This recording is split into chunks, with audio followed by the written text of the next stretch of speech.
ജന്മദിവസം ഗുരുവായൂർ ക്ഷേത്രത്തിൽ എത്തിയ ഭക്തനുണ്ടായ അദ്ഭുത അനുഭവം. 2 സുഹൃത്തുക്കൾ ഉണ്ടായിരുന്നു. അതിൽ ഒരാളുടെ ജന്മദിനമായിരുന്നു.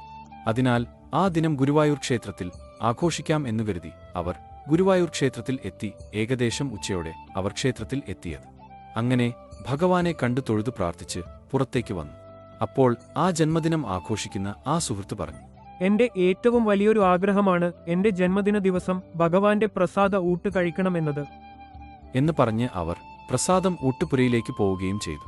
പക്ഷേ അവിടെ എത്തിയപ്പോഴേക്കും താമസിച്ചിരുന്നു. ഊട്ടുപുര അടച്ചിരുന്നു. അദ്ദേഹത്തിന് ഭയങ്കര സങ്കടമായി.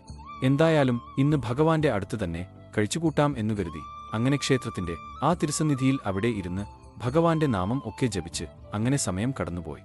വൈകിട്ട് ദീപാരാധനയൊക്കെ തൊഴുത് അങ്ങനെ പ്രദക്ഷിണം ഒക്കെ വെച്ച് അവരിങ്ങനെ നടന്നു വരുമ്പോൾ ആ ജന്മദിനം ആഘോഷിക്കുന്ന ആ സുഹൃത്ത് പറയുകയാണ്, എന്റെ ഏറ്റവും വലിയ ആഗ്രഹമായിരുന്നു ഗുരുവായൂർ ക്ഷേത്രത്തിൽ വന്ന് ആ ജന്മദിനത്തിൽ ഭഗവാനോടൊപ്പം ചിലവഴിക്കണമെന്നത്.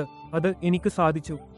പക്ഷേ ഭഗവാന്റെ പ്രസാദ ഊട്ട് കഴിക്കണമെന്നത് അതെനിക്ക് നടക്കാതെ പോയല്ലോ എന്റെ കണ്ണ എന്ന് അദ്ദേഹം പരാതി പറഞ്ഞു. അങ്ങനെ സമയം 11 മണിയായി. രാത്രി കിഴക്കേ നടയിലൂടെ പുറത്തേക്ക് പോകാം എന്ന് കണക്കുകൂട്ടി വരുന്ന സമയത്ത് ആ കവാടം അവിടുത്തെ ഉദ്യോഗസ്ഥർ അടച്ചിരുന്നു.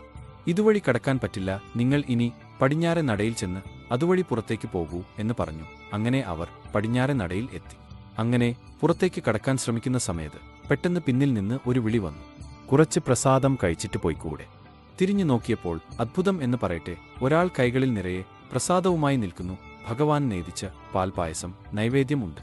അവരുടെ കൈകളിലേക്ക് അദ്ദേഹം കൊടുത്തു. അവിടെ ഇരുന്ന് അവർ വേണ്ടുവോളം ആ ഭഗവാൻ നേദിച്ച പ്രസാദം കഴിക്കുകയും ചെയ്തു. പുറത്തിറങ്ങി ആ സുഹൃത്ത് പറയുകയാണ്, എനിക്ക് ഭഗവാന്റെ പ്രസാദമൂട്ട് കഴിക്കണമെന്ന ആഗ്രഹം നടന്നില്ല. പക്ഷേ അതിനുപകരമായി ഭഗവാൻ നേരിട്ട് നേദിച്ച പ്രസാദം എനിക്ക് തന്നത് ഭഗവാൻ എനിക്ക് തന്ന എന്റെ ജന്മദിന സമ്മാനമാണ്.